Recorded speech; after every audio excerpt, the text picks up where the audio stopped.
Okay, so what I wanted to talk about was some very interesting topic of discussion that the Talmud brings up. Now, what's the Talmud? You heard of the Talmud, Josh? I've heard of the Talmud. What do you know about the Talmud?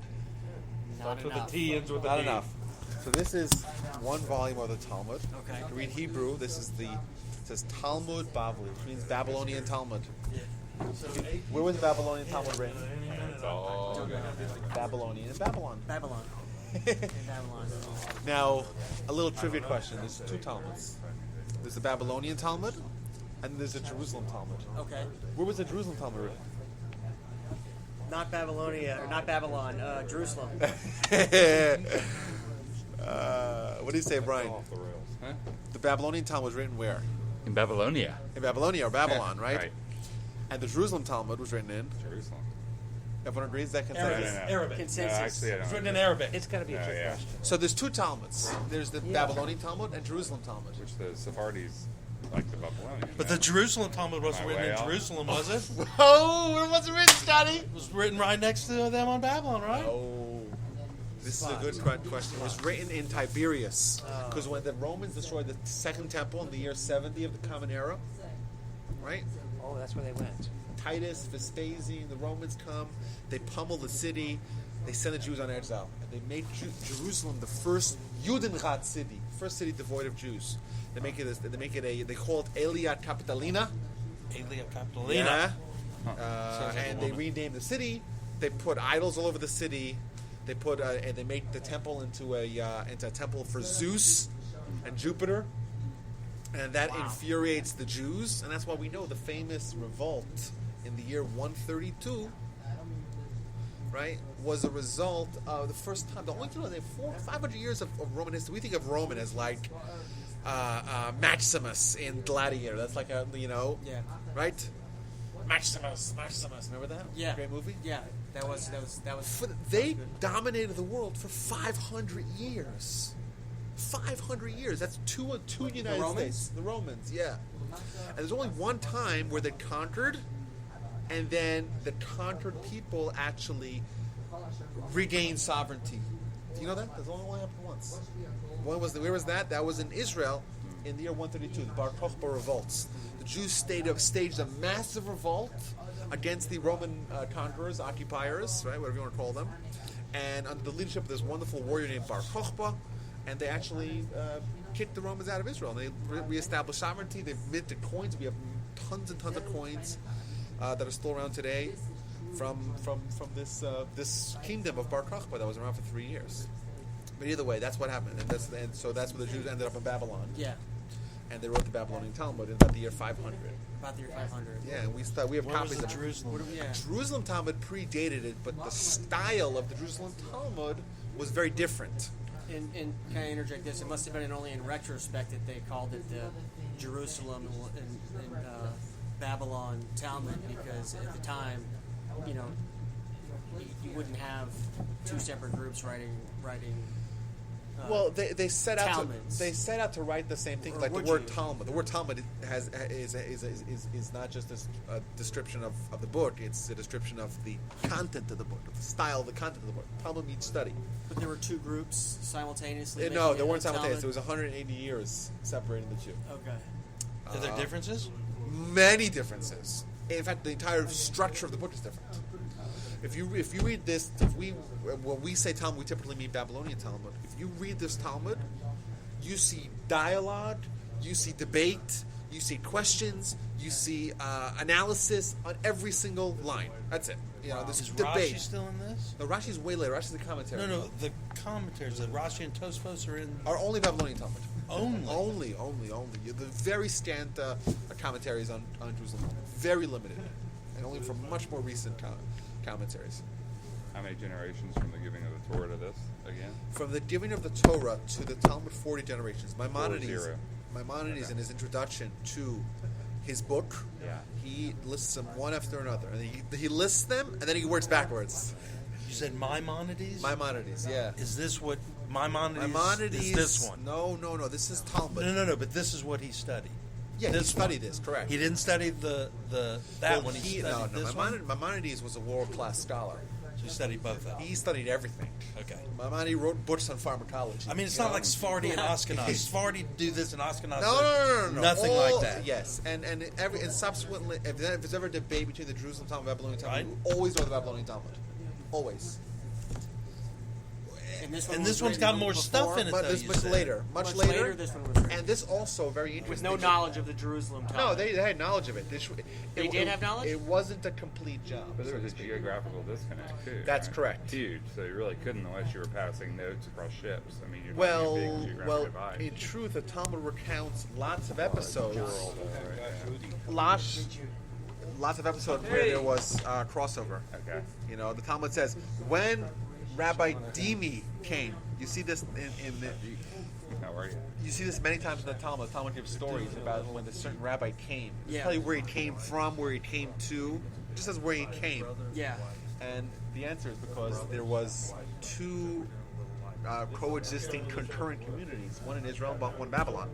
And they had people going back and forth. You know, there was thoroughfares going back and forth. And people would come, and the different scholars would come, and they would be debriefed. Like, you know, it's like if you came, if you were living in Israel, and you came to Babylon, and you were a great scholar, they would say, okay, fine, teach us what they're teaching in Israel. So that's why we have in the Talmud hundreds of episodes where it says, when this rabbi came, he said, when he came to Babylon, he came to visit, and they sat down and they just started asking him tons of questions. Nice. Yeah. So you can get some stuff out of this that not. Oh, not absolutely. And necessarily also, in there. remember, in the Jerusalem Talmud, it doesn't bring dissenting opinions. It doesn't bring opinions that are rejected. This Talmud, it brings tons of opinions, and some of them it just spends a page and a half eviscerating, Okay. and then it says, okay, we cast that away. Can I ask the most basic Yes, question? absolutely. And I ask it knowing how basic it is. This- It is basic. What is Content of the Talmud? That's not it. That's a great What is question, what? Josh. What was the question? What's the concept of the Talmud? What's the Talmud about? What's about it? So the Talmud is a collection of 63 books, okay? which are the Jewish laws. Right? Jewish laws as the framework of the Torah. You know, the Yes. Torah, you're familiar, right? Yes. 5 books of Moses, Genesis, Exodus. You've heard these names, Yes. right? Exodus is a big movie coming out, Exodus. But Exodus is a story, but there's also laws, right? The Torah is woven Laws? together. Yeah, look, laws of the Torah, right? Yeah. We know the Ten Commandments, right? Ten Yeah. Commandments, these are laws. Thou shalt not steal. Where does that come from? It's from the Torah. Okay.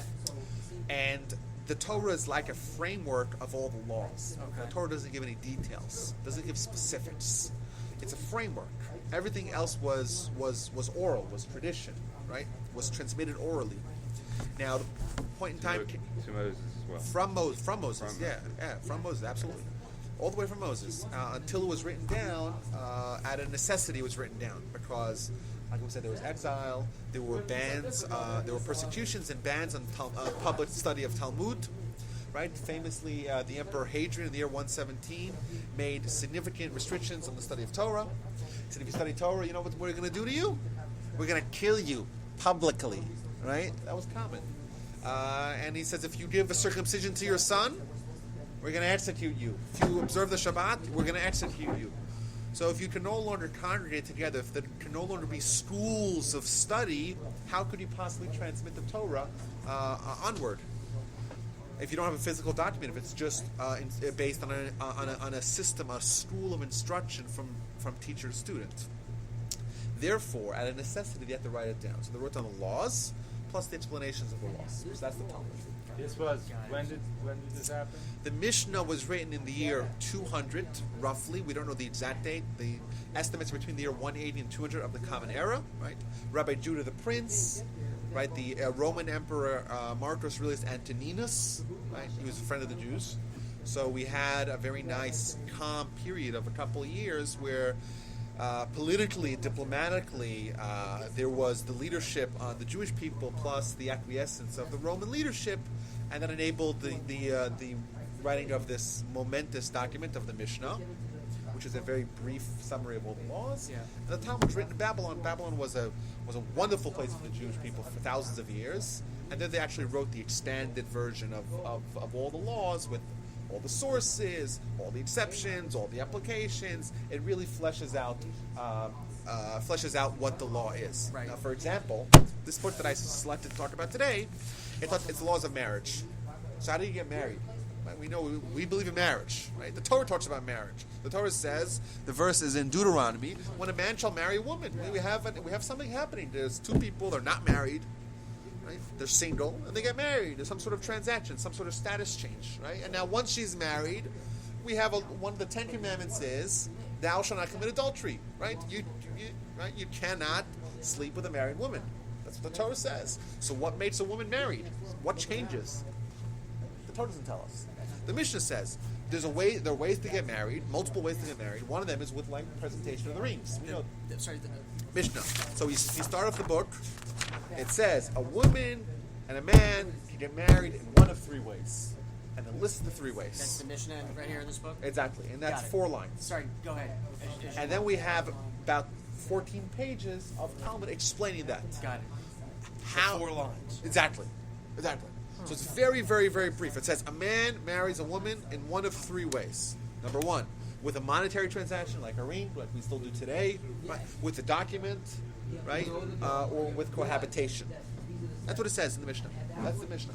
And then the Talmud elaborates and explains. And our particular text that I decided to talk about today is going to deal with the scenario. And it's going to say, well, what's the law? Right? Because the Mishnah is just the general principle. Torah says to get married. You get married in one of 3 ways, right? With monetary transaction, document, cohabitation. Right? That's all it says in the Mishnah. And now the Talmud is going to spend pages upon pages to deal with every possible scenario. What, for example, listen to this question, right? A monetary transaction means the man gives the woman something of value. Well, how value does it have to be? Anything of value. The Talmud says, what if the woman is being chased by a rabid dog? Listen to the Talmud's question. The woman's being chased by a rabid dog. And the man walks over and says, I'm gonna stop the dog from chasing you. And in that benefit, you would pay someone to stop, right? You would pay someone to stop the dog. So that's a monetary benefit. But with that monetary benefit, will you be willing to marry me? And she says, yes. And he steers away the dog. Well, they might be married because that's a monetary benefit. Wow. So that's an example of the Talmud saying the principle of getting married with money, well, it doesn't mean just money. It doesn't mean cash. It means benefit. And even a case where it's a benefit of removing a danger, well, the Talmud analyzes if that would be considered enough for them to get married. So that's what we're up to. So what I got here is the maybe we can share because we'll get one over here. Y'all can share maybe just I want to be able to read alongside of it. So we have the first line is background. So this gives us. Despite what my wife says. So the background is we have a verse in Deuteronomy, one of the Torah, and it says when a man shall marry a woman. What does that mean? How many men are we talking about? 1. Jewish men over at 13. No, how many? I'm saying a unit of marriage is 1 man and 1 woman, right? Every transaction. I don't want to get into any political discussion. Just one. Yes, just one man. Right. Well, what does it say? Let's read the verse. Let's read the verse. When a man shall marry a woman. That means one man and woman. That's what it means, right? But it doesn't mean he's prohibited from marrying more. I didn't say that, but we're talking about a certain marriage. Okay. So maybe he'll marry multiple women, Absolutely. but each one will be 1 man and 1 woman. Okay, so we have Rabbi, forgive me. I have to respond to this. Sure, no problem. No problem. And then I'm back. Excellent. Our Talmud is going to be dealing with the question of whether or not a man may marry not multiple women, but half a woman. What if a guy said, you know what? I don't want to marry all of you. I want to marry just half of you. Ugh. Or Like a quarter, maybe. One limb.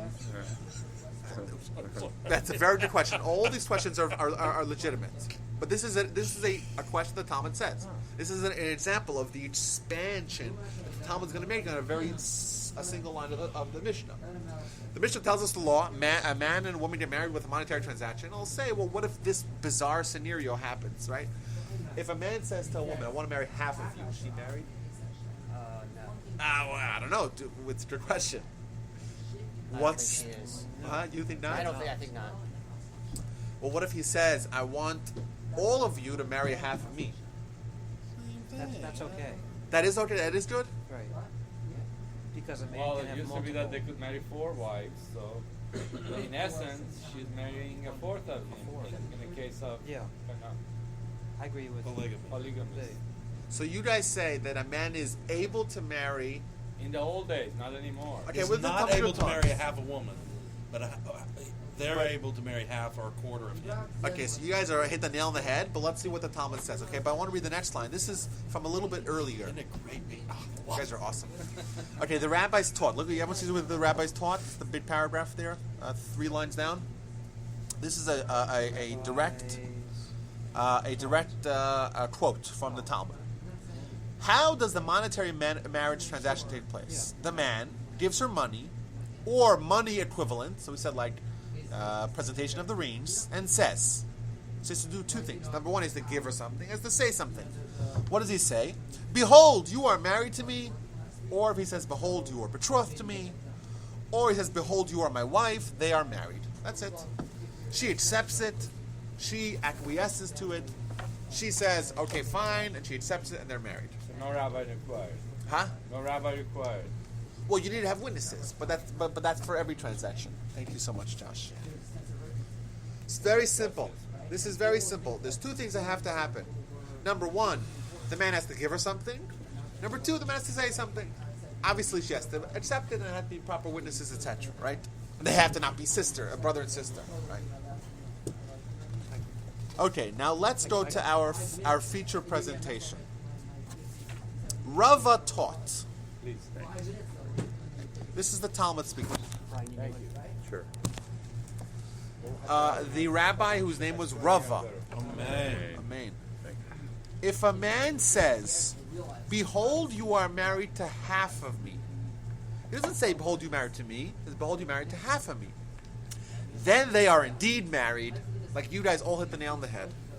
However, if he says, behold, half of you is married to me, then they're not married. So the Talmud makes the distinction.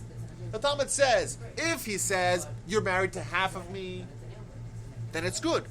If he says, half of you, the woman is married to me, then it's not good. Okay, that's the opinion of Rava. Right? Now remember, like we said in the Talmud, anyone throws out an opinion, someone else will probably pounce and ask a question. Right? It's a very lively and dynamic book. It doesn't say, oh, okay, that's what it is. You don't almost never get that. You say, one guy says this, and before you know it, a barrage of questions are ready. And the questions there might be answers. And it might have a dialogue back and forth, and after like 12 back and forth, you're like, where are we up to? What are we talking about?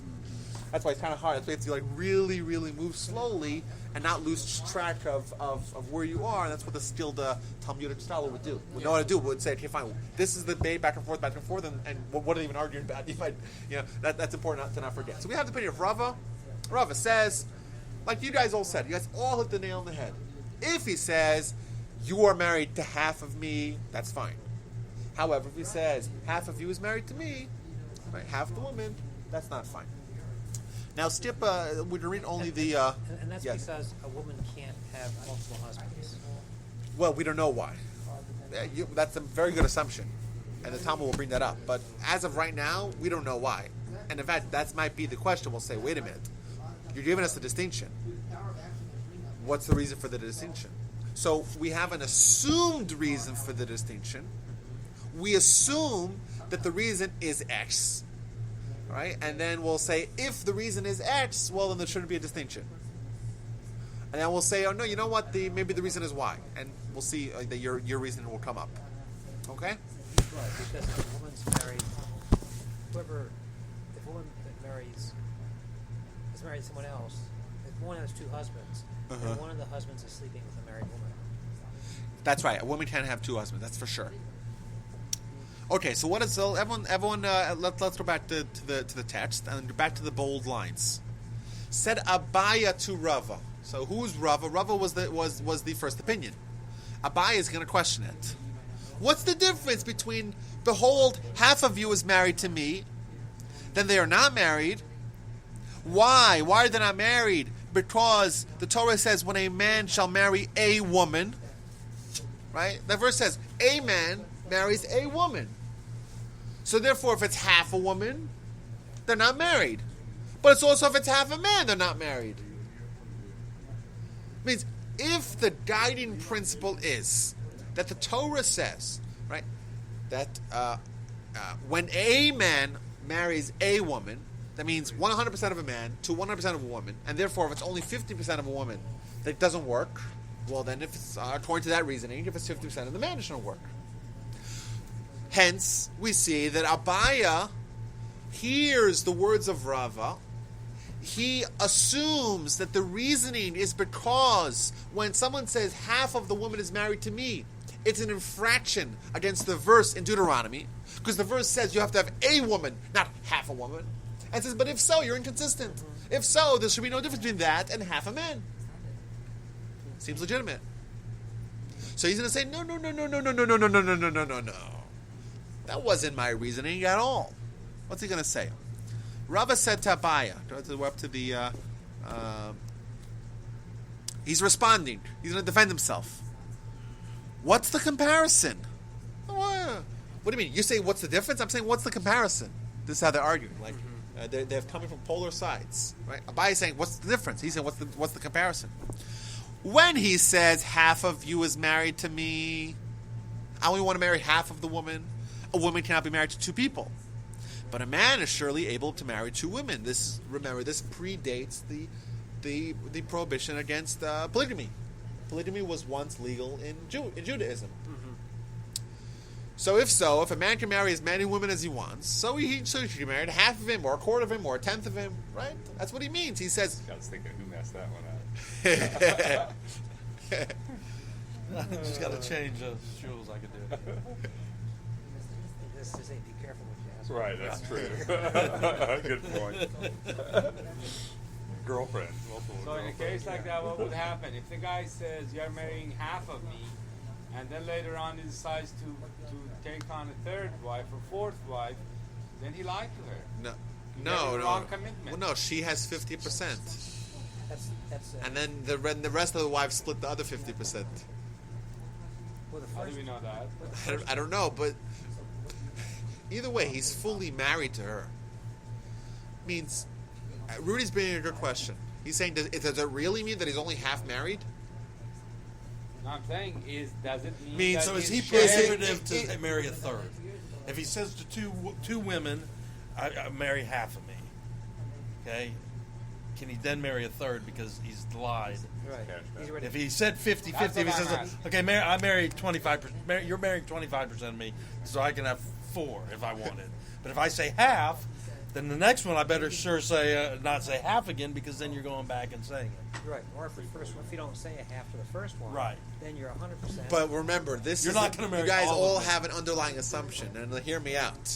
Okay, your assumption is that there's a technical difference between this marriage and any other marriage. It means you guys are assuming. Let's say a guy just says, "Hey, I want to marry you, right? 100% me, 100% of you." Well, then, according to your reasoning, he shouldn't be allowed to marry another woman. Correct. That's right, but that's wrong. There was never a stipulation that in order to marry multiple women, you have to have had this funny language. Correct? Okay. So, It's the class. so it's not a technical. I'm married to multiple. No, you said that was your first one. No, but I never had Ping pong. I never ping pong. Ping pong. Sorry. I never had a good yet. I never had a. You never had- you'd have had to marry I was multiple. already romantic. What Rav is really saying, he's not saying a technicality that I want you to marry half of me, and therefore only half of me is married to you.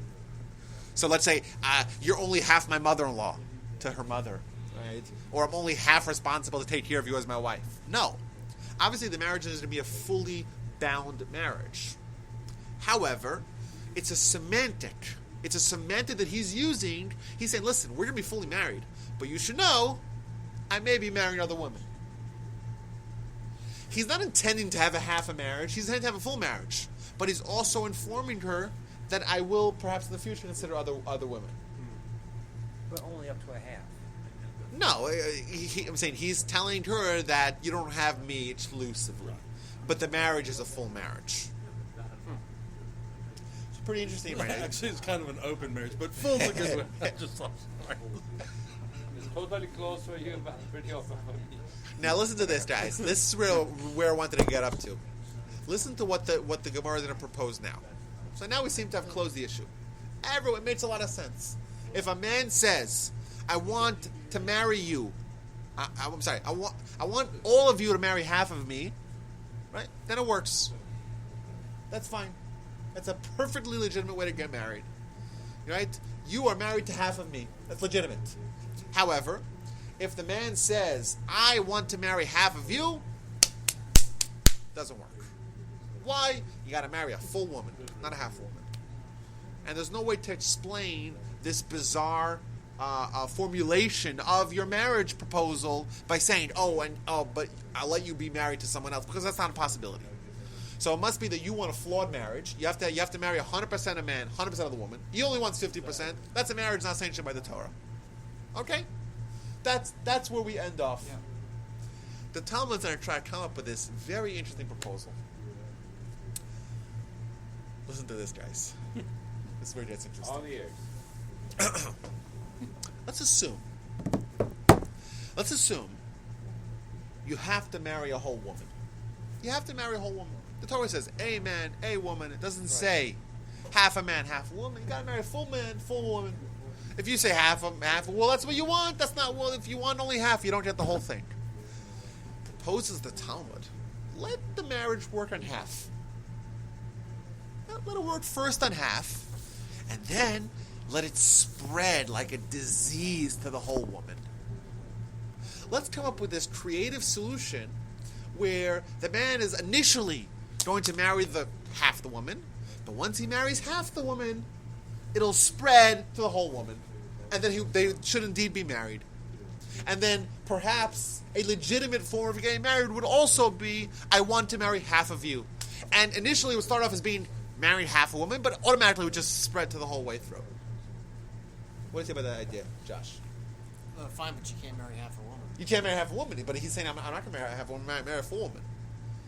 But I thought you're saying I'm It's going gonna to marry. spread. I'm going to marry. He's going to marry half a woman. But it'll spread. And it's going to spread. Let it spread. In time.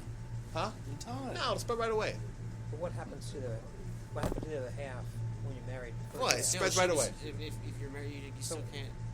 Doesn't seem No, legitimate. you say you marry half, but half it just spreads.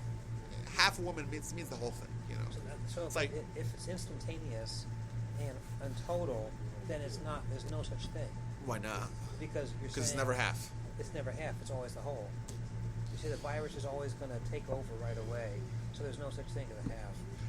Well, the virus was that was a joke. Okay. But what's the problem? We're coming up with this very nice proposal. It's a very nice idea. It's a nice idea, but when you're marrying him, you're still marrying the half, and then it spreads, so you're not marrying No, the let's whole. assume that it spreads instantaneously. Well, that's what. Then you're never marrying a half. You're marrying the whole to begin with. Yeah. Who the heck Well, maybe ever if heard it's a of this? nanosecond, if it's a nanosecond after. I mean, I don't. Where is the precedent? What does it mean if you say you want to marry half? How is it suddenly spreading? Right? I said it's like a virus, but what does that mean? You have to explain that. You can't just come up with this brand new idea proposal. You know what? I have an idea. I have an idea. Right? Let me be half of an owner of a property, and I'll get the whole thing. What does that mean? This doesn't work like that. You want to marry half. You say you want to marry half. That's the transaction. That's what you said you want. That's what you paid for. That's what you get. What do you mean? Something's going to spread? It's going to spread? You didn't say that. We don't know if that was your intention. What if Whoever you has only such a want thing? half? What if you don't want the other half? You asked for half. Why do you know? Well, we don't know what you want because Because the we're virus dealing will with take it over. post facto. Right, well, what if you don't want it? What do you want? I only can't- want the you You other have half. to I show only want me. the healthy half. That's right. The big half, your father pays for. Means you have when you propose such a proposal, you have to say, listen, there is this idea of someone assigning something on a half, and it's spreading to the whole thing. So the Talmud makes a proposal, and in fact, it's going to give the precedent. Let's read it. Mar Zutra. That was someone's name. Mar is like the word Mister. Just a mem and a resh. Mister. Even in Hebrew today, if you want to say Mister Miller, you would say It's so unbelievable. you would say Mar Miller. That's what your name would be in Israel. Mr. Miller, right? Right? Mr. Middleman. You'd be Mar Miller. So Mar Zutra, Mr. Zutra, the son of Rav Mari, Rabbi Mari, said to Ravina, let the marriage spread from half the woman to the whole. I have an idea. Let him. Why is marrying half a woman invalid? Let's make it valid. Let's make it spread to the whole. Now he's going to explain the precedent. As we see, just keep on only in the bold lines. As we see in the Brisa, we have a precedent for this. What happens when a man says, "The leg of this animal shall be consecrated for an olah offering in the temple"? The entire animal becomes consecrated as an olah. And is the leg still attached? Yeah. So there's a rule like this. In the temple, there were lots of sacrifices. There were daily sacrifices, but there were also individual sacrifices. If you wanted to donate something to the temple, you would take one of your livestock and say, "This animal, I'm going to bring it to Jerusalem. I'm going to bring it as an offering, right? So you would say, "This animal is an olah," and you can no longer use that animal. It's like as if you donated it. And then once you make a pledge, right? Once you say, "This car, I'm giving it to Mar Laminion or to Torch," right? You made a decision to give it, you got to give it, right? You say, I'm going to give the animal to the temple, you got to give it. What if the guy says, you know what? I want to give the leg of the animal to the temple. So all he wants to say, all I want to give is the leg. It's prohibited. Why not? We can't take one leg from an animal and leave it living. We're not allowed to do that. Okay, so what happens? The animal could live, but it's a prohibited action to do that. We have Well, to take but the whole he animal. said something. He said, I want to give the leg. And the Talmud says, what happens? The entire animal becomes consecrated. So we have a precedent. We found our precedent.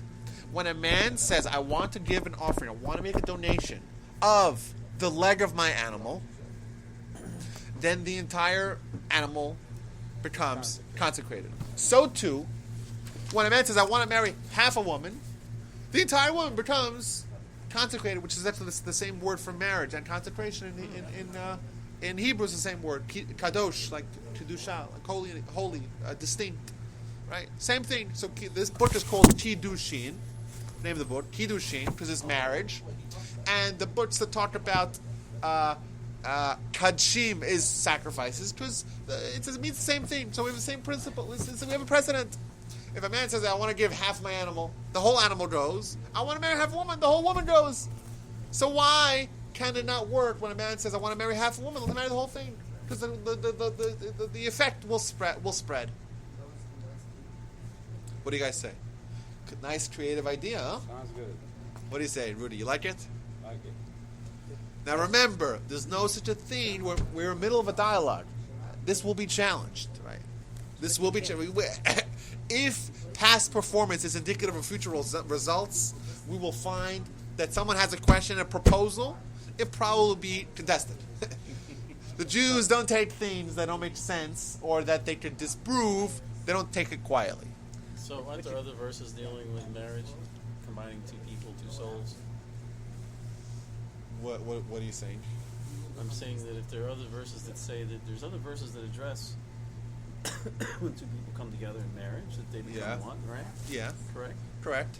It's There's a the verse in Genesis. It's the same thing. Therefore, a man shall leave his father and mother and should Right. cleave to his wife, and they should be one flesh. Okay. One flesh, okay. It's like chemistry, we put two things together, they Bond. become they bond. They're no longer two separate Distinct things. entities. They're a new entity. Absolutely. So how can you can't combine two chemical pieces and combine kind of them together in the same pot and say I'm only devoting half of that to that chemical process. It's all in the same pot. It's all in the same pot. It's going to become one at that point. Okay. You follow what I'm saying? What, are you You have to physically separate that. In other words, if you want to combine hydrogen and carbon, you have to. If you want to leave a piece of the carbon out, you have to put it over there. You can't combine it. You can't put it all in the same pot. Otherwise, it will all be chemically combined. It's no longer. So therefore it's all in or it's not all in. There's Therefore, no in in-between. our scenario, It means, okay, let's accept your principle. Therefore, how does that apply to our discussion? Our discussion with me is you'd have to question whether or not the marriage was valid or not. I guess I would think so. Why? I mean, because, to use the example I gave, because chemically, if you leave a piece of it out, it's not the same transaction chemically as if you put all of it together. It's not. You can't call it the same thing. H2O and H3O are not the same thing chemically. So what? So I'm still not understanding how this relates to marriage. Because I don't think you can have a marriage without it Without being full one consent. whole and one whole. Without full consent. Without On full both consent, sides. without whole and whole. So I want you to take a look at the last paragraph over here. I stepped a little bit, but it's a little bit more of a side idea. So Mar Zutra is coming up with a very novel idea. His idea is, you know what? We have a principle elsewhere in the Torah that talks about sacrifices, that if you say you want to consecrate half the animal, the whole animal becomes consecrated. However it works, we don't know. We don't know how chemically, as you would say, how that actually works. We don't know technically how it's going to work, but it happens. So maybe it happens over here as well. So the Talmud is going to say, is this comparable? Are you going to compare sacrifice to marriage? There, by the sacrifice, it's an animal. Here, there's another person's mind. If you want to marry a woman and she says no, no means No. means No no. means no. No means no. Right? So if a woman doesn't want to get married to you, you're not married. Now this woman, she only acquiesced. She acquiesced to what? To what you said. Well, what did you say? I want to marry Half of you. half of you. She agreed to half. You may say, oh, I want the whole thing. But she agreed to half. Right? The person that you need to convince, the woman, agreed to half. So she agreed to what you said. As opposed to, by the case of the sacrifice, right? It's only one owner. The guy wants to give his animal. Well, he gives half, but really he means the whole thing. As opposed to, let's say, if Brian and I co-owned an animal, right? We both owned it, and I said, I want the animal to become holy, to go to the temple. Is it going to work in his half? No. I'm not your agent. I'm not your fiduciary. I'm not in charge of your animal, right? You have to decide whether or not you want to give your half as well. I can give my half, but I can't control your half. Therefore, just like by two partners, we each own, right? Each one's opinion needs to be verified. I'll take, but give for Josh first. Josh, we want to come back. Okay, yeah. So too, here's my last line. So too, by man and wife, she has to acquiesce to the entire thing. He may want the thing to spread. She agreed to half, and therefore they are not married. Okay, thank you all. Thank you all for being here. They're not Thursday married. night Miss They're Farm not married. every Not Thursday married. here at the Minion. Not married. Tonight, we're in Because for he a married. Big treat. If you don't know,